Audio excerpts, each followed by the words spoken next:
All right, guys, 2 minutes to go, and we are now live on YouTube. So, well, I don't know what to say. Ah.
All right, guys, now let's start off.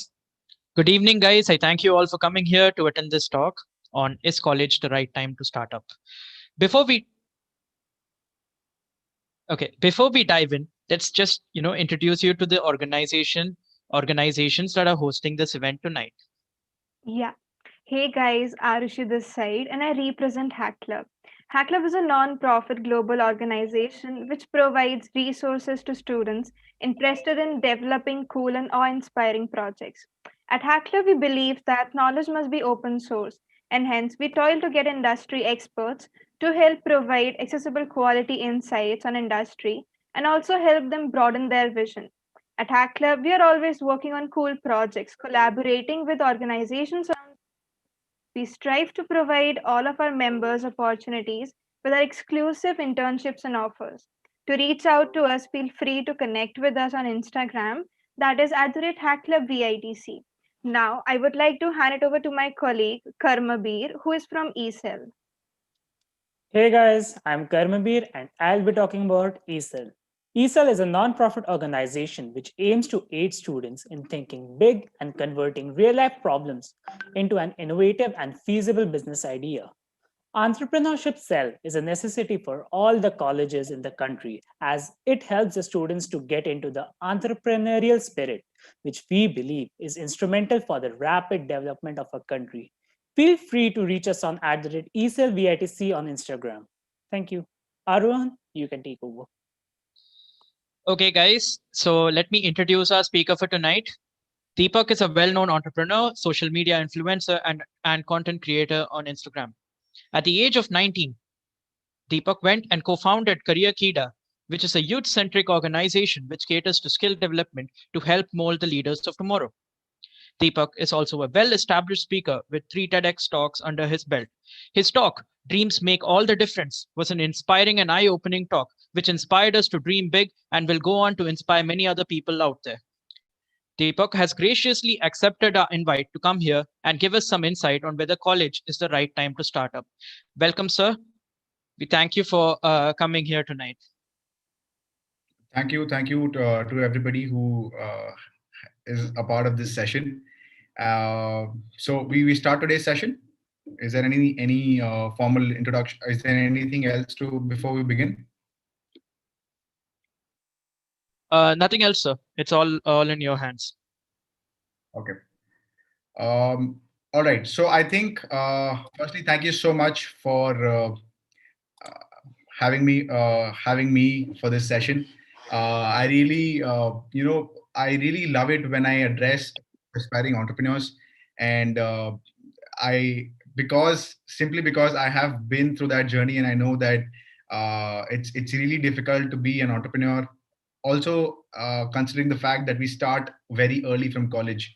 So I've been in that journey, and I'm really glad to be addressing a pool of aspiring entrepreneurs here who will be building future products that will solve critical problems in the coming days. So I'm really looking forward to some of the products that will come in future from you guys.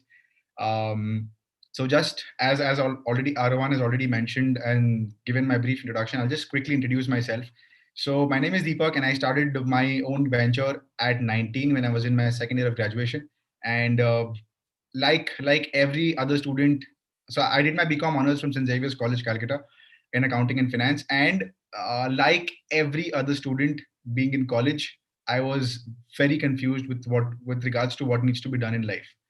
uh, and I'm absolutely sure that a lot of you sitting here in this meeting are must be very confused about what to do in life after college or during college, which is absolutely okay, because um, I was in that same boat, deciding what to do in life, what to do during college, what to do after college, and what to do in life in general. uh, so I actually, I had no idea, and I had no idea about entrepreneurship in general. But what struck me is the sheer need to revolutionize the education industry, and that is how the idea came. So a quick backstory as to how Career Kira started at the age of 19. I was comfortably sitting in my classroom in second year of college, playing bingo in the last sheets of my notebook. One single notebook for every subject. I was playing bingo with some of my friends during the class. During the class, and I'm not promoting this, but it's just that how college has been so far. I mean, while I was in college. So I was comfortably playing bingo with some of my friends back in college. One of the classes were going on, and I was doing that because I understood that the education system in India is a little um, is not up to the mark, as we can call it, because whatever we are taught in colleges is very different from what happens in real life. And I understood this because we used to we always have our parents in the corporate structure, and some of our cousins who are working in startups, or we know how the corporate structure is, we know how the real life world is.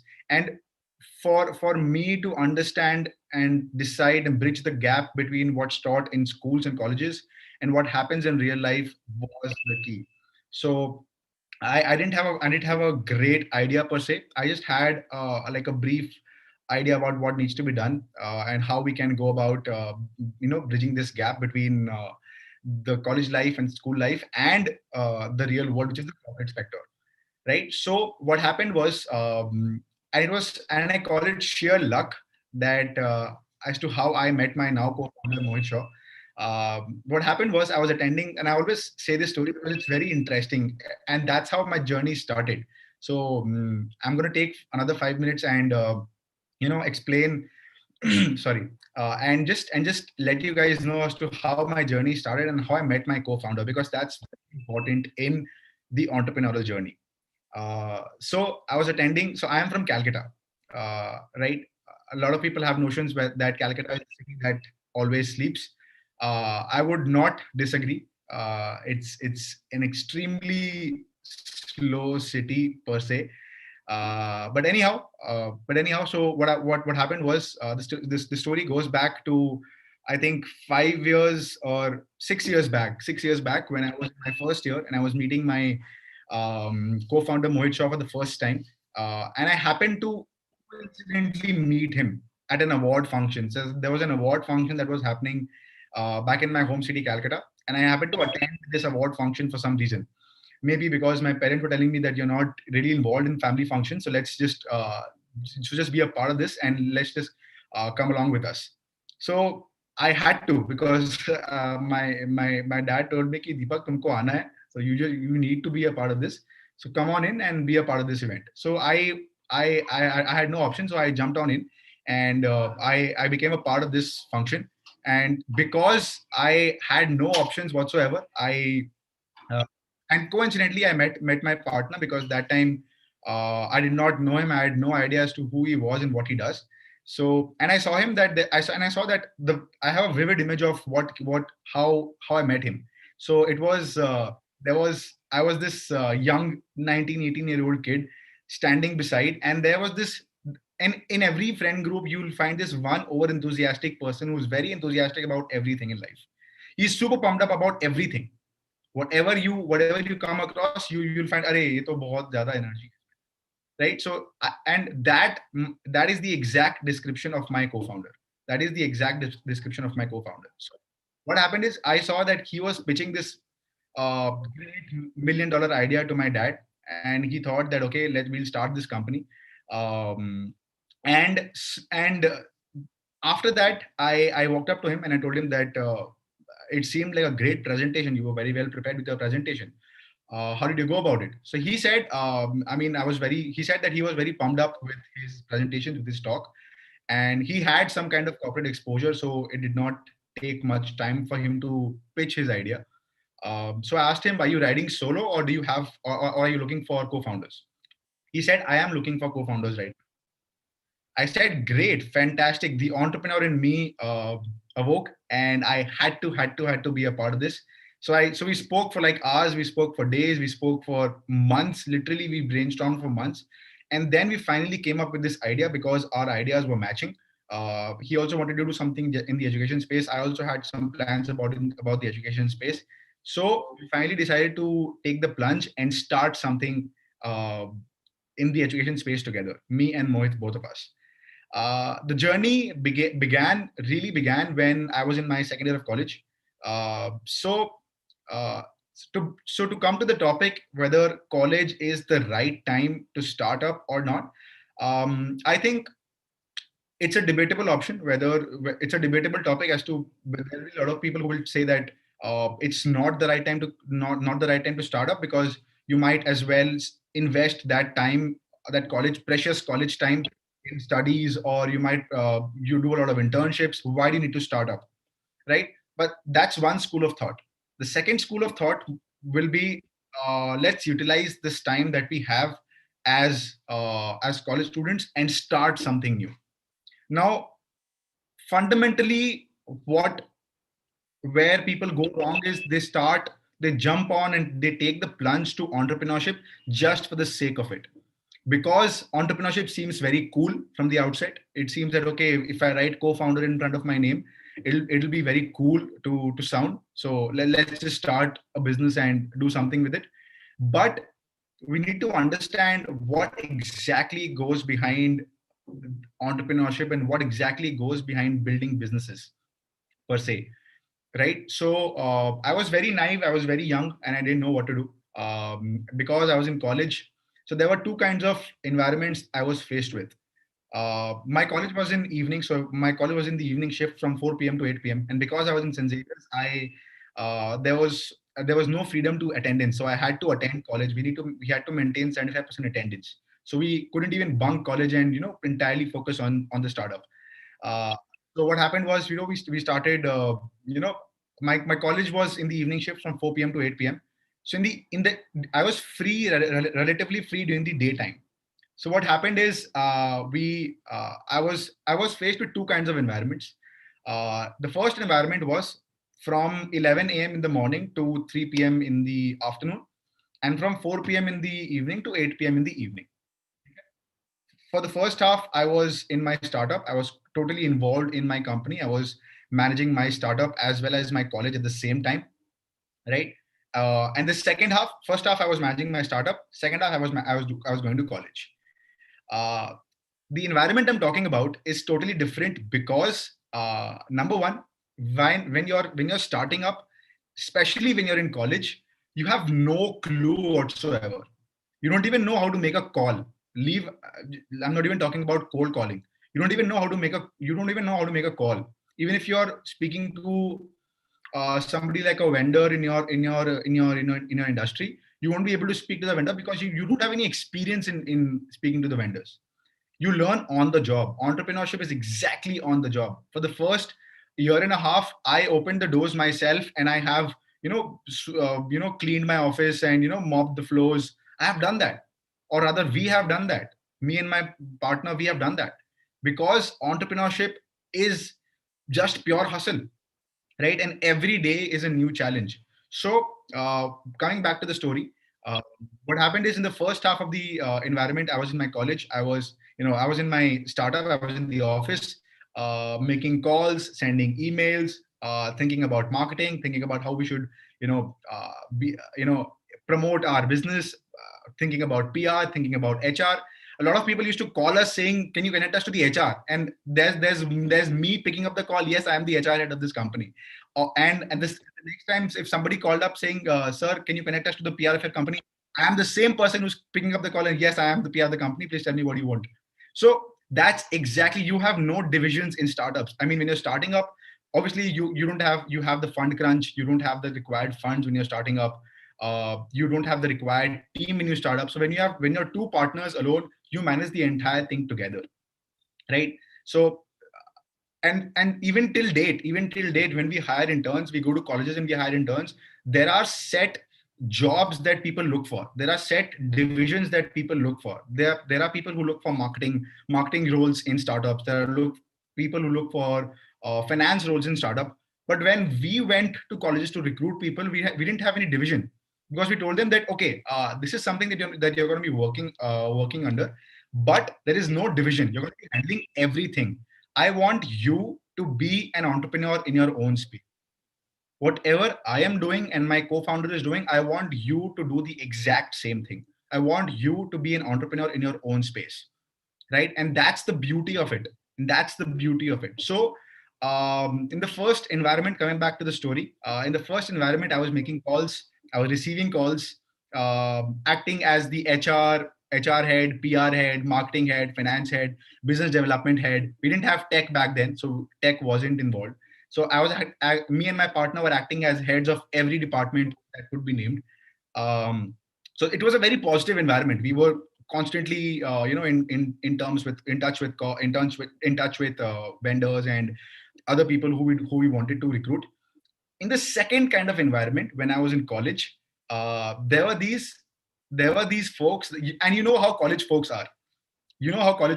Those people, and that's why I say the environment you surround yourself with is supremely important. Because when I entered college from the positive environment, I entered college and I was looked down upon. I was said things like, Deepak, तुमको ये सब करने की क्या जरूरत है? Why do you have to do such things? Why do you have to start your own business at such a very young age? Why do you have to run a business? पढ़ाई पे ध्यान दो, ये सब बाद में करना. Abhi, you're too young. Don't focus on a startup right now. Do it later on after you complete your graduation. There are so many people who will tell you that it's okay, do not do it right now, you're very young for a startup. Gain experience first, and then start with something, because otherwise you'll mess it up, right? There were people who used to tell me, why are you wasting your father's money, why are you wasting your family's hard-earned money, why are you wasting your own time in doing something that's not lucrative? There were people who were telling me, it's not lucrative, please do not do it. But that's the trick, that's the exciting part about entrepreneurship. You will be exposed to so many different kinds of people in your journey, it's not even funny. You will never meet such diverse set of people when you've co-founded a company, than if you were in a traditional job, or if you were doing something of your own, right? So I think what really matters is, there were two kinds of environment. One was the positive environment, when I was making calls and I was very positive about the company, about building the company from scratch and taking it to the next level. And the second environment was, there were people who were telling me कि ये सब करने की कोई जरूरत नहीं, ये सब मत करो, पढ़ाई पे ध्यान दो, कॉलेज में हो, पास हो जाओ, उसके बाद जो करना है करना. So there were these two kinds of environments. What eventually mattered to me was, obviously, you know how college folks are, they will make fun of you, they will ridicule you to the core till the time you give up. That's how college folks are. I'm not talking about your friend group, right? I am not talking about your core friend group who will make fun of you, right? I'm talking about those negative set of people who are always, I mean, you notice them, you're walking in the lobby, they'll tell you, अरे ये तो अपना पैसा waste कर रहा है, or he's wasting his time, what is he up to? I'm talking about those negative set of people. So I think what's really, really, really important for you as a college entrepreneur, to understand the kind of environment you expose yourself to. And even if you're not an entrepreneur, I think what really matters is to expose yourself to the right set of people, right? So coming back to the topic, as to this is how the journey began, this is how we started our company. And while I was in college, there were teachers who used to come up to me. I mean, I used to go walk up to the teachers and tell them that sir, I'm working on this project, and I really love if you could help me build this product from and to how I can get help from you in terms of mentorship. And there were people who used to help me out. What matters is your initiative to go to walk up to them and ask as to why do you want help. Just because you don't ask, you don't take that initiative, doesn't mean that they're not ready to help you. Take that first step and ask people. If you want help, say for example, let's take this example of this session. If you want help from me, and you assume it in your mind that okay, I will not help you out, you will never be able to get help from me. But if you take that initiative from your end and reach out to me and tell me that okay, hi Deepak sir, I really like your content, or I really like your work, and I would want this help from you, can you help me out? That's the only thing that I mean that's the only thing that sets you apart from the rest. And that I believe is a quality, this is a trait of an entrepreneur. They never let go of opportunities. So when we talk about is college the right time to start up, I think there is no such right time to start, right?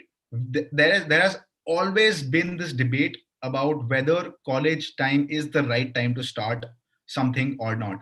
Whether it is a company, whether it is something that you want to do on the side, which you call it as a side hustle, whether you want to whether you want to work as a freelancer, whether you want to work as a content writer, whatever you want to do, there is no right time as such, right? The only right time is now. The only right time is now. Now is as good a time as any, right? With that being said, I think it's what's really important as I'm addressing a future pool of aspiring entrepreneurs. I think what's really important, one really important point I want to make is we start very early in life. Start as early as you can, and that gives you the opportunity to fail, right? To fail early and then bounce back stronger. Because say for example, if you do not start, if you start after maybe after your college gets over, things start changing up. When you're in college, you do not have that pressure of maybe earning money or that pressure of studies. Because you're in college, you have a lot of time together to understand and to work on something else apart from college. And that is why so many people try out 10 different things while being in college, right? And that is something that's supremely important. When you're in college, you have loads of time to start something. Again, coming to entrepreneurship, do not just start for the sake of starting. I have seen so many people start up just for the sake of starting up. I have seen so many people start up just because his or her friends have started up a business. So why not me start a business? That's not how entrepreneurship works. The core, the crux of entrepreneurship is you find out a problem, you find out a critical problem that's there in the market, and then you come up with a creative solution to solve the problem. It's as simple as that. How is a startup different from a traditional business? How is a startup different from a traditional business? A traditional business will obviously, so if I'm talking about a water bottle, how is this water bottle different from a traditional business, the person who is selling this water bottle, and a startup who's selling this water bottle, right? It's totally about whether that market exists or not out there, and ultimately trying to solve a critical problem out there. It might happen that you want to solve a problem, say for example in waste management, but you now when you go to the market, you understand that there is no waste altogether to manage. Who are you going to manage? There is no waste altogether, right? So what's really important here is to spot a problem for which people are going to pay for, right? And the easiest way to understand whether people or whether customers will pay for your product is to ask your immediate family members. Go up to them and tell them ki, say for example you're speaking to your parents, tell them ki papa, I have this problem in mind. This is the problem that I see, and I've spotted this problem, and if I come up with this kind of solution, will you purchase it, or will you be interested in in solving this? Do you think this product is a solution to the problem I'm posing in front of you? If they say, great, this is a problem, and your solution is a viable solution, then you feel that, okay, you feel validated, right? And which is why there could be a technical term which is called MVP, minimum viable product. So when you're thinking about the products, when you're thinking about ideas, do not just think about ideas just for the sake of it. Think about ideas when you feel that, okay, this is a problem, and I want to solve this problem. When you solve the pain point of the customer, it eventually becomes a scalable model. Consider Zoom, for example, the place where we are having the meetings, right?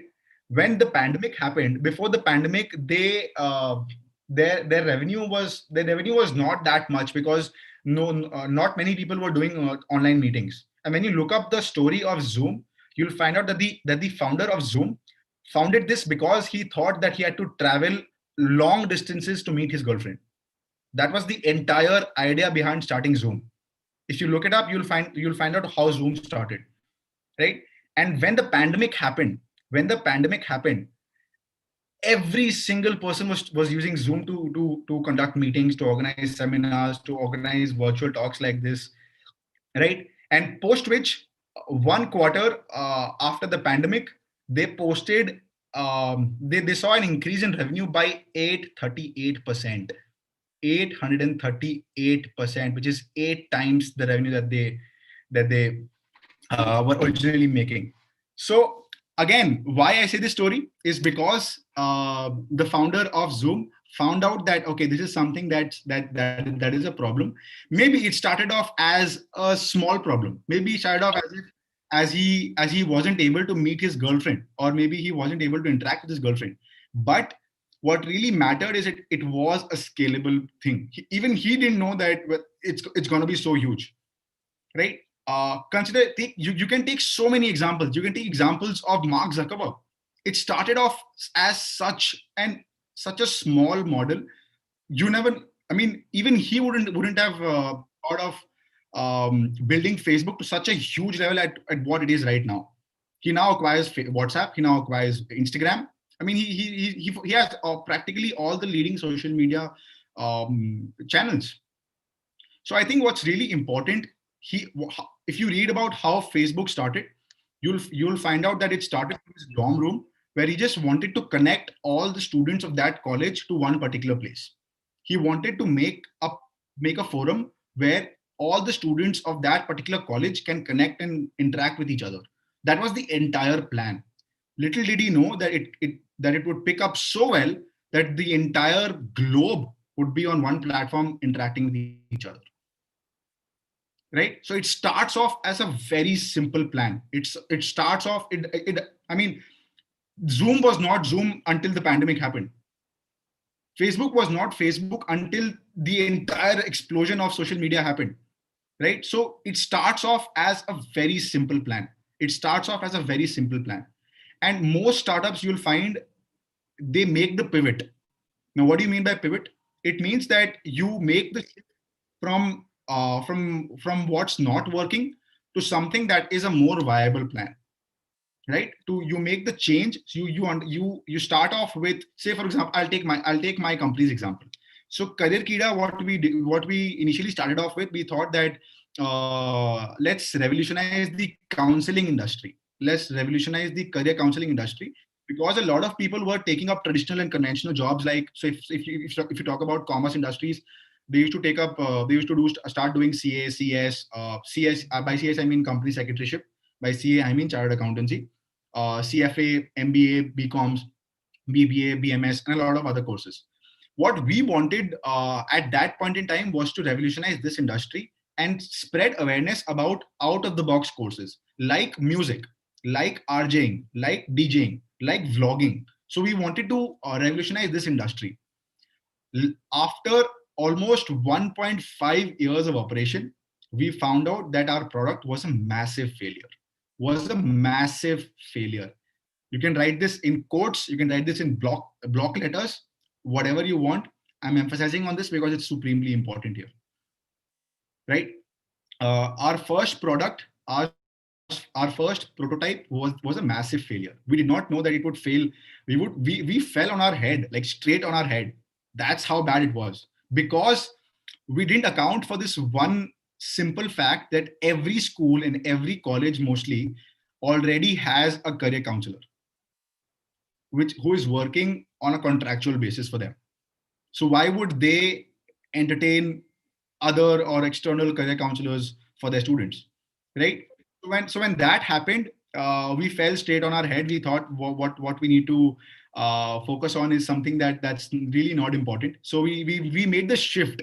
Later on, we realized that there is this immense gap between the education in between what's happening in college and what's happening in the real world. We realized that no other company is providing practical knowledge about what's happening in the real world being in college, right? So if you are in college, if you are doing a particular course or a particular degree, what we do is we basically provide you with the basics of the practical curriculum, of the practical knowledge, so that it helps you in understanding the curriculum better. It helps you in understanding what you're going to be what you're going to be faced with after college ends and when you start working. That was the gap that we found out, and we made the shift. We made the pivot, right?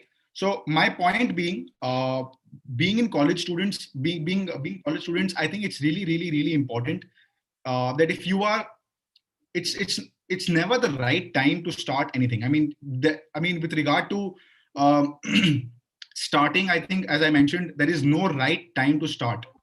Now is as good a time as any. If you talk about the 2008 financial crisis, there were so many companies that started that time. WhatsApp started that time. Uber started that time, right? We heard so many stories of entrepreneurs starting at that financial crisis, and now they are such huge players. So I think there is no right time to start anything. Now is as good a time as any. With regard to being in college, I think being in college poses certain benefits because you can easily get mentors. Number one, you can easily get mentors for your startup. What by and how can you do that? You can easily do that by walking up to the alumnus of your college. You can easily do that by walking up to the teachers of your college, telling and asking for help, because they will generously help you. They will generously be willing to help you out with your product, right? So they will tell you that, okay, I'm ready to be on board with on your company. Let me know if you need any help, right? There will be generous people who will help you out. The second way how you can network is you have a lot of events happening in college.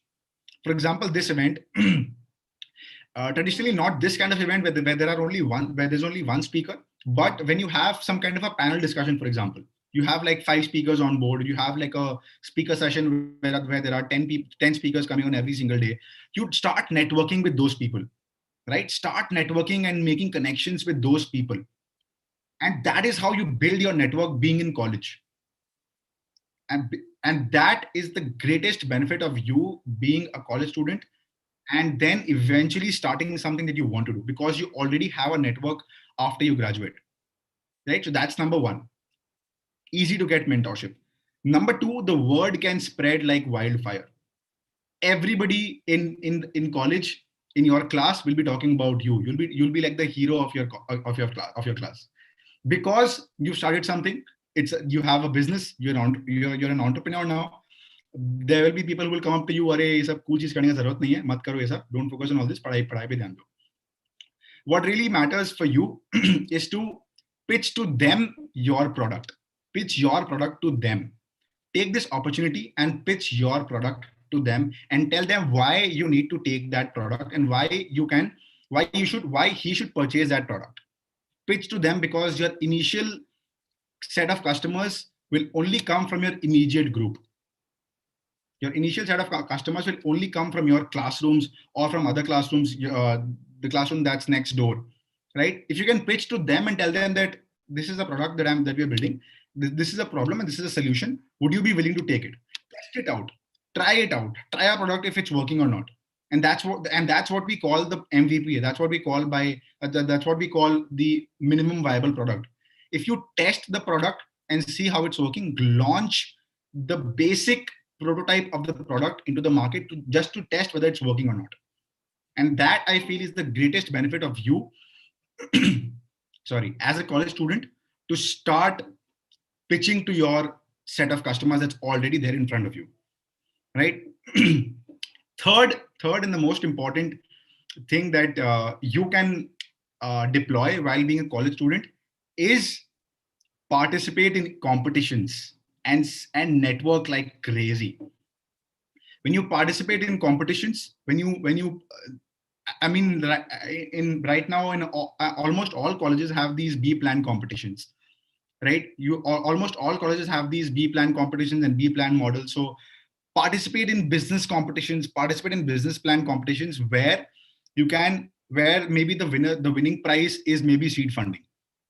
And that is my next point, which is incubators and accelerators, right? Most colleges and many colleges, I say, right now have accelerators and incubators in their college who will fund the startups from students.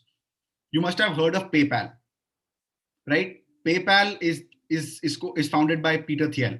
When you talk about Peter Thiel is Peter Thiel now has fellowship program. He's now has a fellowship program. He basically has 20. I'm not sure the number, but under the age of 20, if anybody wants to start if anybody wants certain mentorship and certain funding, they are given a scholarship of $100,000 to start their business. So that is solely for young entrepreneurs. That is solely for young entrepreneurs below the age of 20. So if you are young, if you're in college, and if you want to start something, I think now is the best time for you to start, because there are so many opportunities out there. There are so many colleges with incubators, with accelerator programs, where you can get seed funding for your business, where you get the initial funding for your business, right? Second, I think when you participate in competitions, you network with with your immediate competition, with other players who have participated in the event. So you talk to them about the product, tell them how it's important, how your product can be the next big product in town. Network like crazy is what I mean. Number four, since you start young, you can fail. You have the complete liberty to fail and again stand up strong on your 2 feet. There will be people who will tell you, "Ye to, iska to business fail ho gaya, he's a shame to the society," and all of that. That's completely okay. What matters is you ignore such people, because everybody knows that you've tried. It's okay if you fail. I mean, 90% startups fail. What's the big thing in that? But just the simple fact that you've taken this first step and started something that you wanted to do is an addition in your resume, and employers see this as a big positive in your CV. They see that you started a business, you failed, you failed, you made it successful. It's the next big thing, or it's the next least important thing in town. Hardly matters. What really matters right now in college is you take that first step and start that business that you've always wanted to, and then ultimately figure out ho jayega. I was 19, I didn't know what to do. I didn't know whether this business is for me or not. When I started, I didn't know how to make calls, I didn't know how to write an email. You learn so many good things when you started up. It's not even funny. I didn't even know how to write emails. There were people who used to who were telling me, yaar, ye company to bahut hi bekar hai. Look at the type of emails that are coming from this company. So my founder taught me so many things on the job, because he had certain corporate exposure.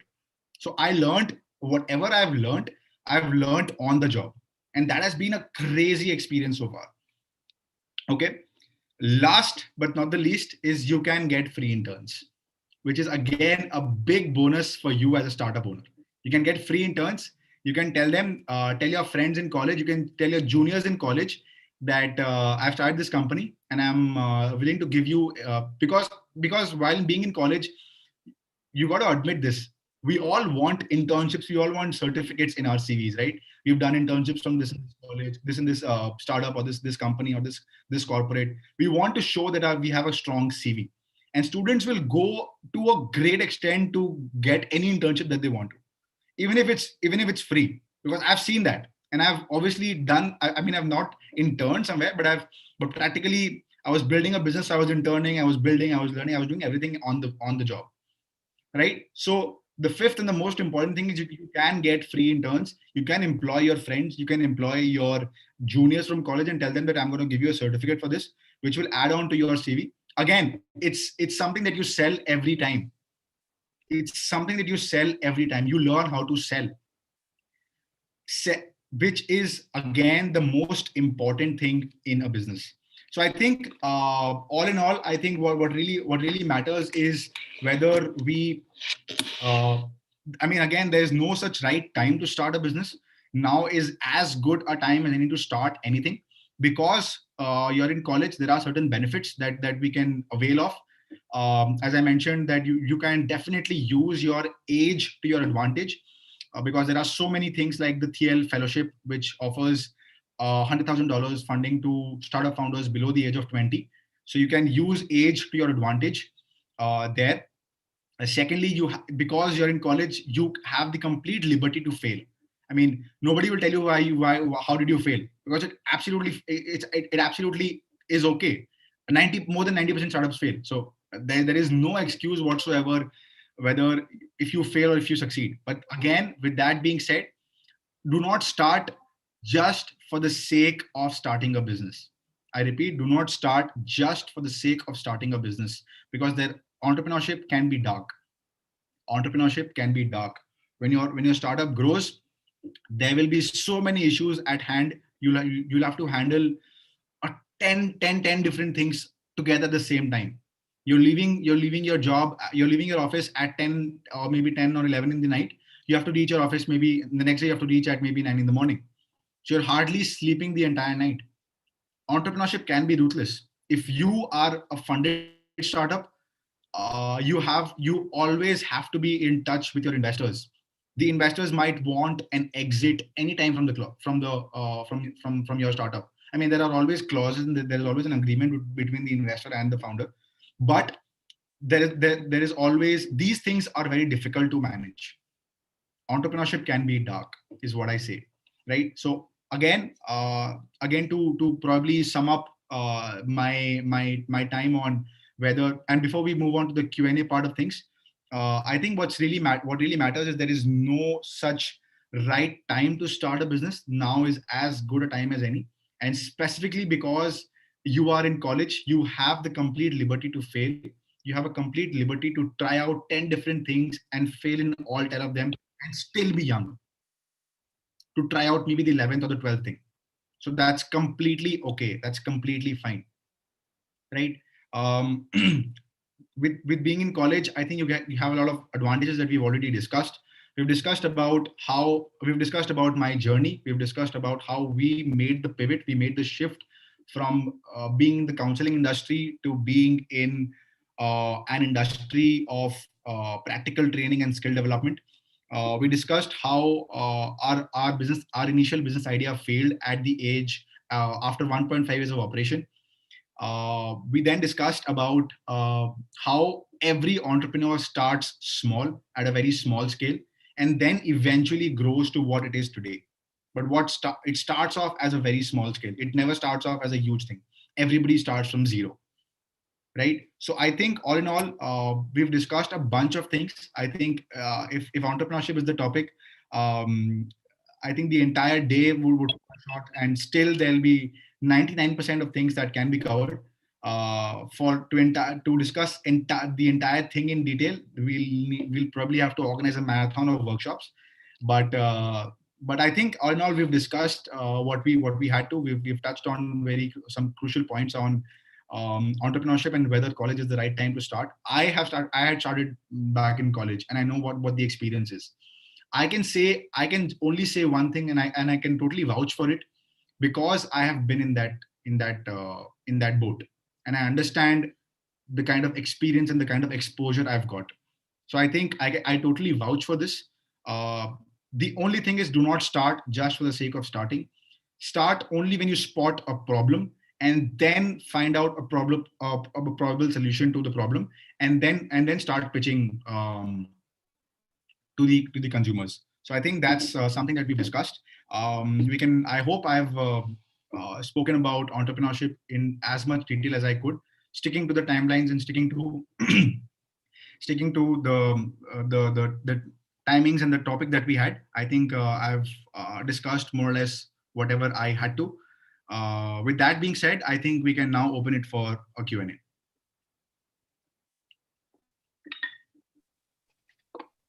Okay.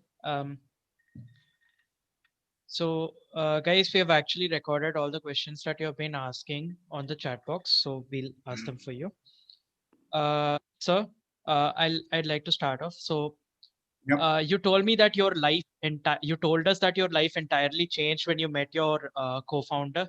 So, Yep. what do you think would have happened if you wouldn't have met him that day? Do you think you would have still proceeded with this idea? Like, I think that's a good question. My life entirely changed purely because I met him at that event. I knew I wanted to do something in the entrepreneurial space. I knew I wanted to do something in the creative space. As I did after college, I started creating content. But I don't think I would have started while I was in college. I don't think I would have taken that crucial step, that first step to building a business while I was in college. So I think that happened, and that changed my life like since then. So I probably I would have started something post college or maybe after gaining 3 to 4 years of experience, but not that early had I not met my co-founder back then. There are a lot more questions, so I'll be starting now for them. So someone asked that like, what do you think? What do you think? What makes a good startup? Can you give us a few examples? Of all the 10% startups who have survived is a good startup. I think that's the best answer that's out there. Whatever startup that has survived is the startup to go for. With that could be a one line answer to that question. But if I were to answer that question in detail, I think you might even have the best possible solution to a problem and still fail, right? Because simply because of the fact that it is so ruthless. Someone mentioned in the comments survival of the fittest. It is absolutely true. It is survival of the fittest. You you can have the best of the best product, but if you do not distribute it well, if you do not market your product well, if you do not have the right team to market your product well, you won't be able to take it forward. There was a survey which was held, and I don't remember which year, but there was a survey which was organized, and I have the numbers where it said that what are the top reasons why startups fail, and funding was the least important reason. Was the least important reason. So if you're saying that we are failing because you don't have funds, think about think about the kind of people and the kind of investors and the kind of institutional investors with high wealth individuals who are out there who want to multiply their product, who want to multiply their wealth. Say for example, Karmabir, you have surplus amount with you. You're a successful industrialist. You have surplus amount with you. Any smart individual would want to multiply their money, correct? Yeah, definitely. Correct.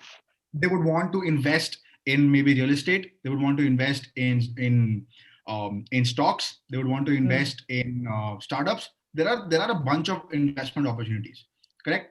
If you get an opportunity to invest in a startup which for which you can see scope. Say for Yeah. example, you have 100 crore corpus fund, 100 crore corpus fund, and you need to invest. Think about it. There are so many high wealth individuals out there in the market ready to invest in your business. Your idea is the only thing that will take you forward. There are certain factors that invest. I think I saw a lot of questions regarding investors and how to pitch investors. I think there are certain factors as to how you can raise investment. Number one is you need to show traction. If your startup can show high amount of traction in a short period of time, it automatically becomes a high growth startup, right? So Yeah. that's number one. Number two, if you have the right team with you to understand and solve that problem, and are willing to work with you day night 24/7, that a good team is what you want. That's it. A good team, a team with which you can rely on. You can walk you can walk a dark tunnel with the support of that team. You'll definitely cross that tunnel and you'll see the light at the end of the tunnel. So I think that's supremely important. When you have the right team, the right skills, and the right things in place, you will definitely succeed. That there is no, I mean, you can raise funds and you can raise pitch to the investors, and investors are more happy investing in people. Always understand that investors always invest in people and not in the idea. There will be people who will tell you otherwise. I mean, this is what I have seen. Investors always invest in people and not the ideas. There could be brilliant ideas. I mean, say for example, Arushi is an investor. She gets 10 different pitch decks from the same industry, right? But Mm. she will only make the investment in one startup, right? What do you think should be a distinguishing factor for her to invest? Is it the story of the people? Is it the people? Is it the story of that particular person? His journey from, maybe he left his corporate job and is now working at a start. He's founded his own company. Maybe there was an unavoidable circumstance, but he or she still kept at it and is still working for his startup. These are certain things that will distinguish, that will be a distinguishing factor why Arushi will invest in one particular startup and why she will not in the other startups. So I think when you invest in people, you understand that the drive and the passion with which those people work is what investors invest in. So I think that answers the question. Thank you, sir. Yeah. So moving forward, sir, why did you start career Kira, or what gave you a final push to just start up with this idea and all? Just elaborate. So the question is, why did I start Career Kira? Am I right? Yes, sir. Yes, Yes, sir. sir. And yeah, and what gave you a final push to do it? All right. So as I mentioned, I was in my second year playing bingo.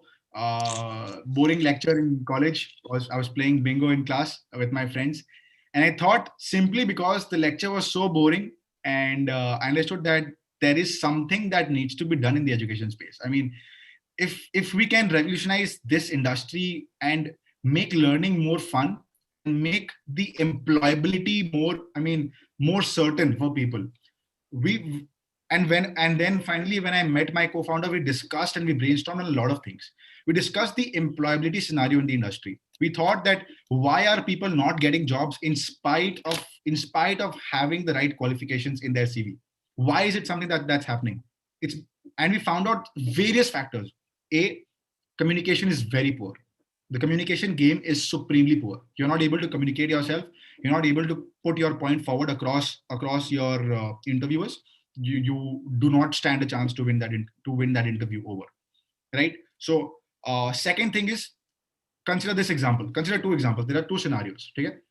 Scenario one, you are say R1 is an employer, and Arushi and Karmabir are the two people who are appearing for the interview for that particular same role. Okay? Arushi is the one who has both Arushi and Karmabir are meeting the required criteria for that job, but only one can get the job. And I'll tell you why. Okay? One person has to get the job. R1 only has one vacancy. There are two applicants. Okay? Classic startup problem, classic hiring problem. हर जगह होता है. How does R1 solve the problem? ठीक है? Arushi, considering both of which are meeting the criteria, ठीक है? Understand that first scenario में Arushi has uh, has great marks, has 90% marks in her college life, in her CGPA. She has a great CGPA. ठीक है? She has great marks. But she does not have probably the required practical training, or probably the right communication skills, or the basic skill sets that are required for getting that job. She does not have that. On the other hand, Karmabir has average marks, has 60% to 70% marks, 50, 55, 60, 65% marks. But in addition to those marks, he has the required skill sets. He knows how work is being done. He knows the industry R1 is in. He knows how he can solve that problem and how he can be an addition to that company, and how things can actually shape up for R1's company. And so basically what I'm trying to say is, Karmabir knows how work is done in R1's company. R1 being an employer, whom will you employ? Obviously, Karmabir. I mean, And the reason is you need to know the hustle. The you person need who, I mean, yeah, hustling is, I find that hustling is very important. Like, I am an average student. Like, I don't have excellent grades or anything, but then I understand thoda how industry works here and there. So I believe that that gives me the upper edge, in certain so situations. I mean, so really talking about the practical training and knowing how work is done. No employer cares about the marks you get. To be really honest, when I hire people, I don't see. I mean, of course, when I get CVs and I see that okay, he's got 95% or he's got 85% in college or in school. What is the inference that you make of? What is that one thing that you make of that person? Okay, that person is hardworking. That person has worked hard to get that marks. He's hardworking. Great, fantastic. But we all know that school life and college life is very different from what the real world is. So what's really important is every employer wants his work to be done. That's it. In simple language, उसको अपना काम से मतलब है. उसको ये मतलब नहीं कि तुम्हारे पास okay, you've got 95% grade. तुमको मेरा काम आता है क्या? Do you know my work? In simple words, do you know my work? You don't know my work, you don't stand up. Because this is not a corporate, this is a startup. You have limited funds in the beginning. You have to recruit one person, and that one person has to be smarter than you as an entrepreneur. So I think that answers Arushi's question. So I think that is something that how we started, we spotted this gap. And when we brainstormed, me and my partner, when we brainstormed, we thought that okay, this is something that we could go ahead with. And when we launched the MVP, when we launched the product, the prototype of the product, there we saw great traction. We saw that people were talking about this model, and they would want to become customers of this model. And then eventually it took off. So I think when we made the pivot from starting as in the counseling industry to now being in the practical training space, we understood that this is something that we really want to do because we tested out the product and now we've seen some traction in it. So I think that's been the journey so far. Sir, like, let's say, sir, I always had this, drive in me that I wanted to start a startup at one point of time. I mean, I don't want to just start a startup for the sake of starting up, just as you said. I want to like Yeah. find a solution which, I believe like I can contribute to properly. So what is the advice that you would give like a budding entrepreneur? Like, what is the main thing like he or she should consider, when starting a, startup?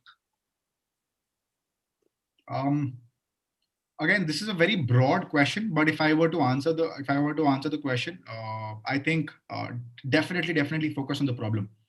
Uh, अगर ज्यादा लोग का इतना बड़ा problem अगर नहीं है ना, if it is a small problem that can be solved in 1 year, say for example, एक साल में अगर तुम्हारा problem solve हो गया, you Hmm. enter the business, you solve a problem, your problem is done. I heard a very interesting line maybe on LinkedIn where it said you are not so smart that you bring something into the startup ecosystem that's not been done before. तुम इतना smart नहीं है. Nobody is so smart. Let's just not talk about you or anybody else. Nobody is so smart कि आज तुम एक product लाया जो अभी तक कभी नहीं हुआ, अभी तक कभी नहीं लाया गया और सक्सेसफुल हो गया.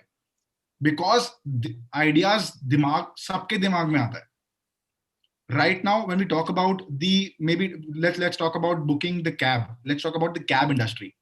Okay? We now know that there are two major players, Uber and Ola, in our country. Okay? Uber is a US company. Ola is an Indian company. Uber, when Uber came, if Ola were to think that there is not much enough market that's already available, and we can cut the Uber's market into half, and if we can become an equal player in that segment, it wouldn't have started up. So simply, the market needs to be big enough to enter into the market. That supply demand gap you need to bridge that supply demand gap. If you feel that there is वो market इतना बड़ा है ही नहीं, it's just a few $1,000s का market for which there are only very less players involved. तुमको लगेगा यार this is not something I won't be able to play big. I won't be able to play on big numbers. Because as a startup, when you start, you always think of growing strongly and scaling very fast. If you can't scale, what's the point of you starting up? What's the point तुम इतना मेहनत क्यों करेगा if you're not able to scale? So I think that's one thing. See the market size before entering into the entrepreneurship space. See how big or small, how large or small the market is, and then see whether the problem actually persists or not. And then find out, okay, this is the problem. We see it in front of us. Every consumer is talking about this problem. How can we become the only solution provider to that problem? So that is one thing that one advice that I'd like to give. So since you are from the an in technology background or the BTech, you have done BTech. So one of the question which has been No, asked is, I have not done Sorry BTech. about that. Okay, sir, I'll just sorry about that. I wish Uh, I like, wish I but were in the background. I did not. Did not want. I mean, I did not have to search so much for tech partners in now in that case. But sadly, I am not from the tech background. so, sir, like you being an outsider from the tech background, like so many tech startups are coming up today. Like there's blockchain, there's AI, and so what? Like from like an outsiders, like from an outside of tech industry point of view, do you think it's like a very feasible idea? Because it's all suddenly and rapidly growing. It's like a big even in colleges, if you notice, everyone is going after blockchain, AI, and ML. So what do you think? I mean, Right. do you think it's very feasible? Again, I think it doesn't matter if you're tech or not. Matlab, again, we need to define tech. सबसे पहले, what's the biggest thing is to define what a tech startup is. And the easiest definition जो सबको समझ में आ जाएगा, which is you remove the tech aspect of things, the startup is gone. That's the easiest way to define a tech startup. You remove tech from the startup is no more. The startup is not alive. Okay? So I think what really matters here is to understand whether it doesn't matter whether you're from a tech background or you're not from a tech background, whether you're a tech startup or a non-tech startup. There are so many non-tech startups thriving, right? I mean, there are so many things so many exciting things that are happening. So if being I am not from a tech background, but if we were to enter into the tech space, if we were to enter into tech industry, we would love to have tech partners on board. We would love to have technology vendors on board with us, right? And that is something that's a viable solution to it. You are not from a you have a company with two founders, both from non-tech backgrounds, and you want to foray into the tech industry, into tech space. The ideal feasible thing is to have someone from the tech background on board in your company, because he or she understands technology. Second is, you have the basic idea of technology, because as a startup you need to know everything. As a startup founder, you need to know everything. So I'm not saying know everything in detail, but as a founder, know certain things the basics of things. So have a technology partner on board in case you are from a non-tech background. Second, take vendors and strike a deal with the vendors from the tech background and tell them that we want you to build a portal for us. This is maybe I could give you a stake, maybe I could give you sweat equity, maybe I could give you cash, maybe I could give you whatever the terms are. But you need to strike a deal in order to enter the tech space. That's how things are. There are so many tech startups and non-tech startups out there who are thriving, right? So I think that's completely, I mean, your choice. But in order to enter into tech industry, these are the few things that one can do. Okay, yeah. So basically, how different would your life be if you didn't attend that seminar where you meet your partner? Like Sorry. just Yeah, yeah, how sorry, just one second. Sir, I'm very sorry to interrupt. Like one person, we have a budding entrepreneur here with us actually. Okay. So I'll just read out what he asked. So he says, "Sir, I'm a third year BTech student. At present, I'm running a digital marketing agency, Okay. Utopian Digital Marketing Agency. I had two clients in the first month, but I'm unable to get them since the last 2 months. What Okay. approach should I use in order to, attract clients?" That's what he asked. Okay. So I think to answer your question, since you run a digital marketing agency, It's a no-brainer to understand why. It's a no-brainer to understand, to take this fact into consideration, why you would not use digital marketing techniques and use social media and use all sorts of digital marketing opportunities that are there to attract more clients. It's a no-brainer because you run a digital marketing agency. I think what's really important here is to understand whether how easily we can grab or how easily we can generate more leads via running a simple ad on Facebook. Right? You're running an agency, run a simple ad on Facebook, run a lead generation ad on Facebook, and target your entire customer because you are already into the digital marketing agency. You know how to run ads, you know how to generate more and more leads, right? You know email marketing, you know mobile marketing. So run those ads and target your customers. That's number one. Number two, let your team reach out to your prospective clients and tell them that you'll work for them for free for the first month. Maybe you'll run ads for them for free. You will not charge for your services, you will run ads for them for free. And for this, try out targeting certain people. So you go to Instagram, go to the location, go to search bar, and then go to near me or go to location. When you see those locations around when you see those businesses around your area, target them and send them a message saying that I am from this and this background, and I've started this agency. I would love to work for you for free for the first month. Let me know if this works for you. Any entrepreneur or any business would grab that opportunity because he's providing the services for free. And secondly, of course, he will do his due diligence. He will check whether that person is working properly or not, whether he has some clientele or not, whether he has had some kind of prior experience or not. So I think certain tips and tricks to get more clients is, because you are running a digital marketing agency, target people based on specific locations. Two, run ads on Facebook, run lead generation ads on Facebook. Three, provide and create more and more content, as much content as possible about your business. It freaks me out as to see why so many people do not create content. Why so many businesses are creating less pieces of content every single day. Right now, what's providing maximum organic reach is Instagram Reels and LinkedIn. Go heavy on those platforms. You have no clue. You'll generate so many leads for your business, it's not even funny. So I think leverage your business with regards to creating more and more content, and not just content, volumes of content. Volumes में content create content in volumes. Create 5 pieces of content a day. And I'm not saying those 5 pieces need to be unique pieces of content. It could either be you post something on your Instagram feed, you reshare that on your LinkedIn post, but the copy or the caption needs to be different, because every platform has its own niche, every platform has its own algorithm. That's what I call that's what I mean by contextual marketing. Create contextual content for every platform and then start generating more and more leads. I'm sure you'll get more and more leads. Yeah. So there's a general question that what if everything is set for startup, but we don't have the right people to start with, or how to find the right set of people and like where?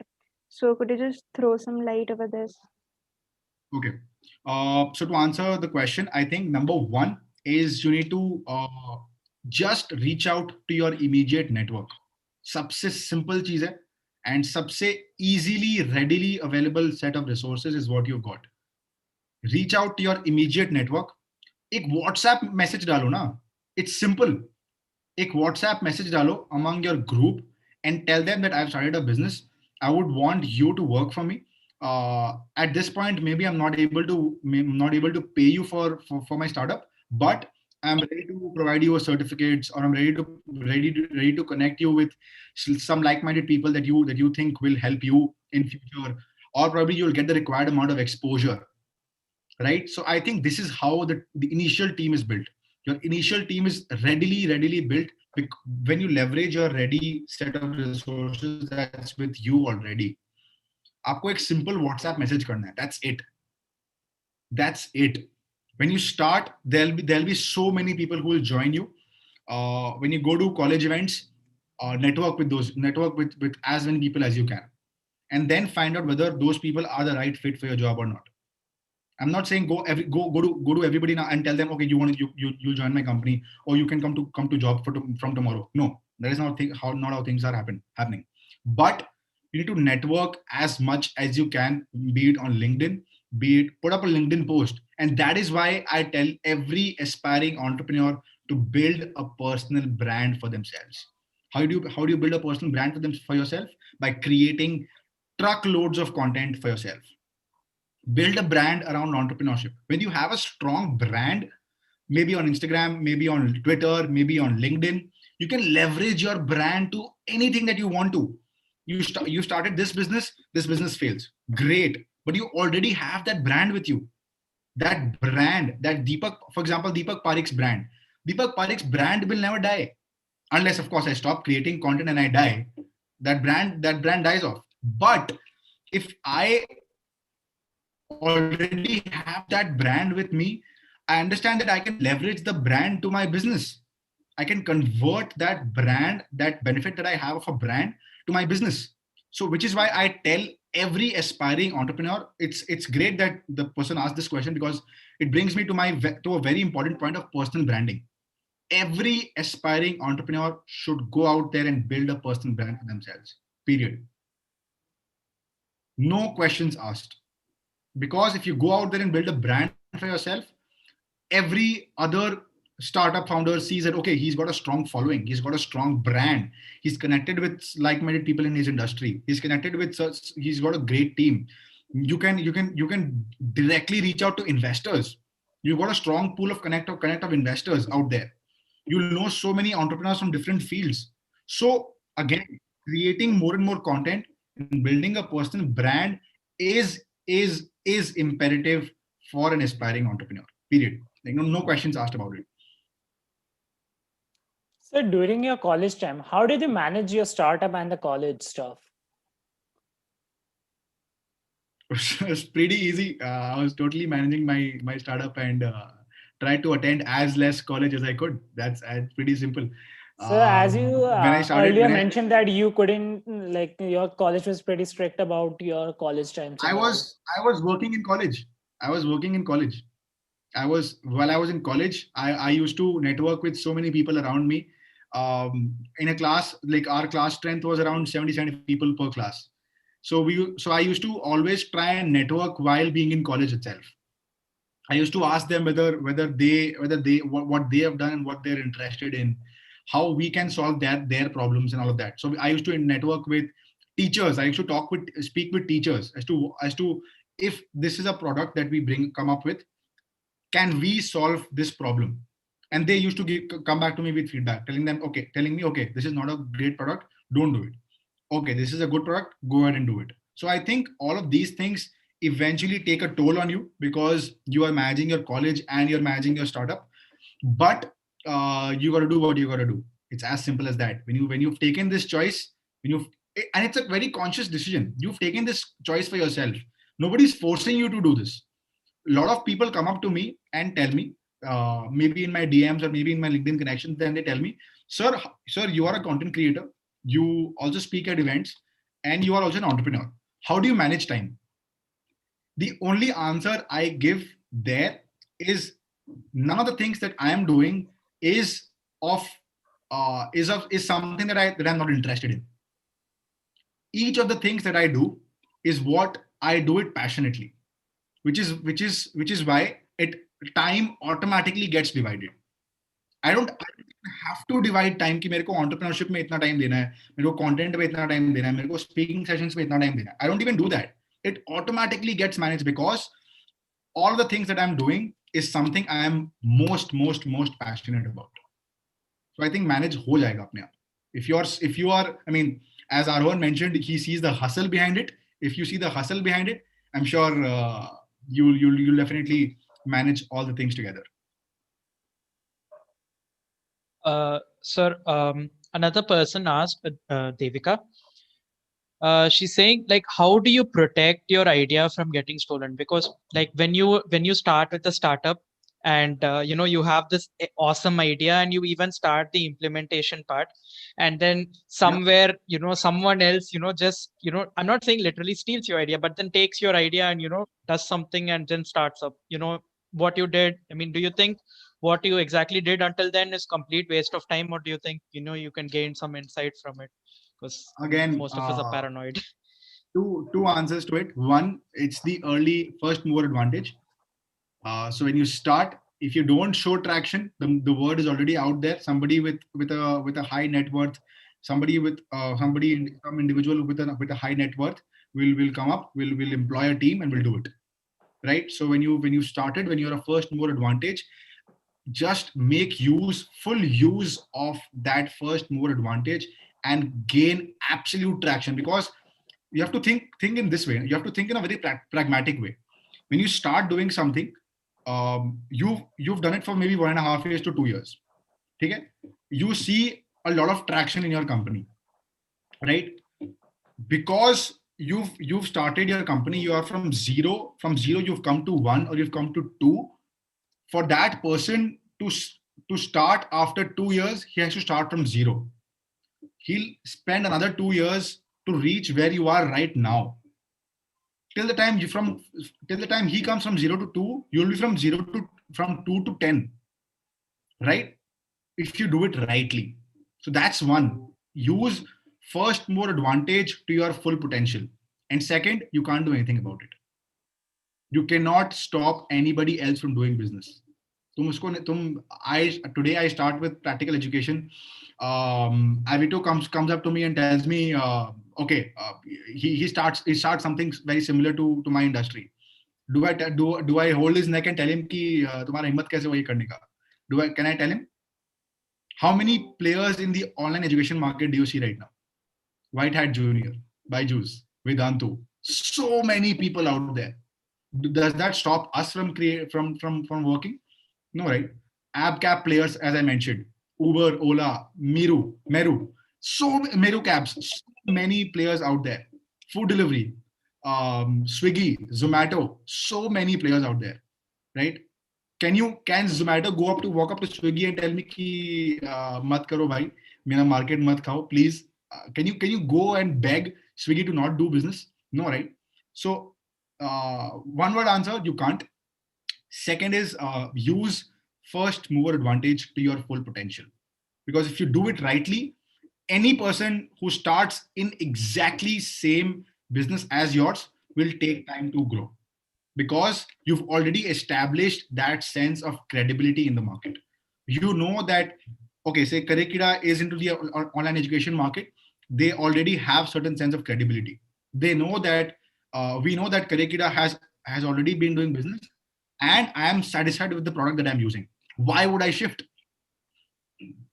If, for example, Urban Company is giving you good services, would you shift to another brand? If you're using Samsung, if Samsung, you're exactly satisfied with the phone that you want, would you shift to an Apple, or maybe any other phone? No. What I mean to say is, if you're exactly satisfied, when you exactly have what you want, what more do you need? Right? So I think that answers the question.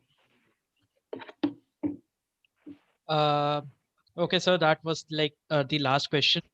So, like, could you just wait for like 2 minutes? Like, in the meantime, guys, part of Entrepreneurial Week, we have one more speaker coming in tomorrow at 3 p.m. Okay, so guys, please check your email inboxes. We have we have sent you an email, and please do register for this. Yep. All right, Yeah, one more thing. guys. Mhm. Yeah, just a second, Aaron.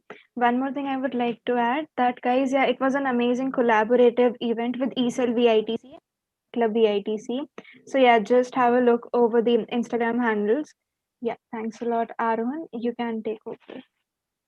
Yeah, sure thing. Thank you, Arushi. Uh, Deepak sir, really, we're very grateful for you, coming here and providing your insight. I mean, I found it very insightful. I learned a lot of things. some things, I mean, in your talk about dreams, you mentioned about Indian societies, how they try to tell you, "Arey, go for this, Sharma ji ka beta," that example that you gave on Instagram.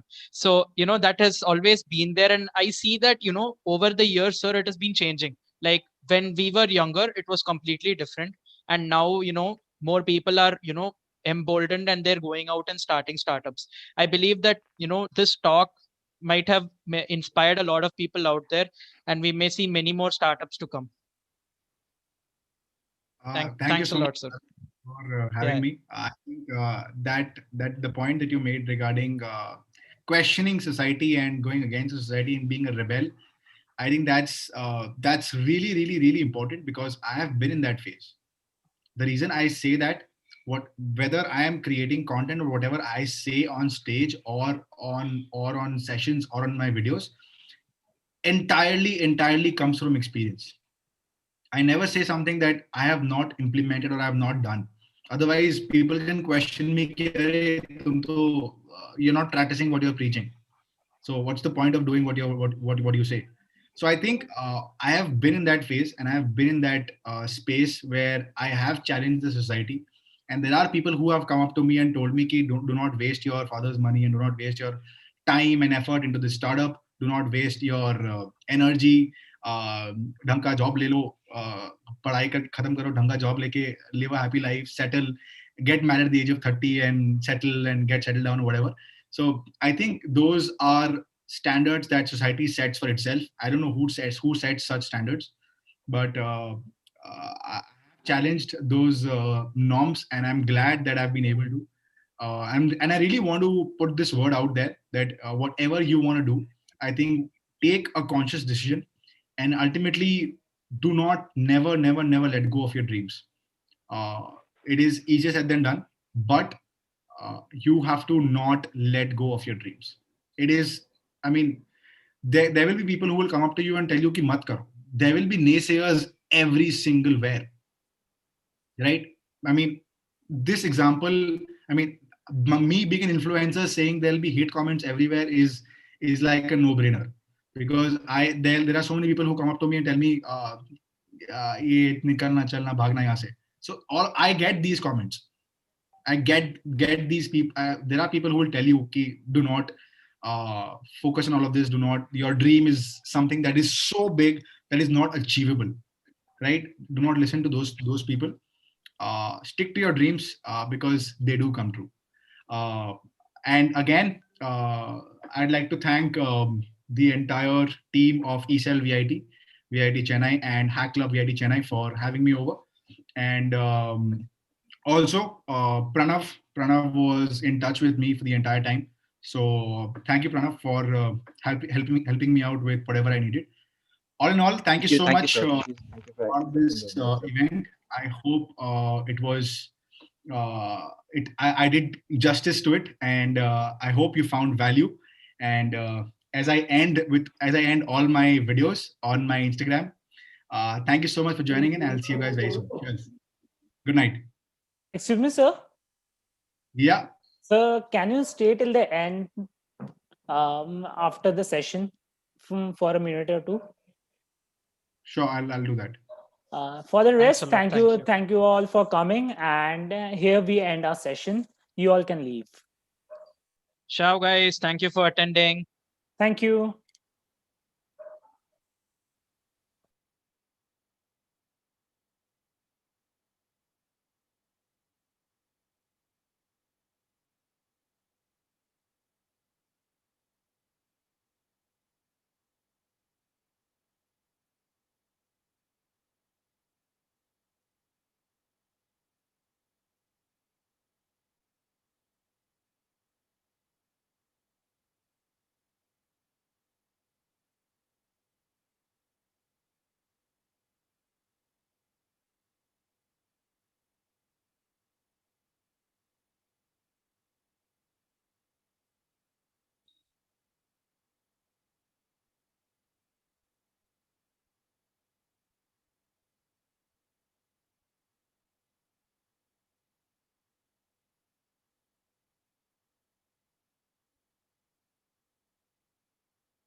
Warrior, could you please, turn off the live stream?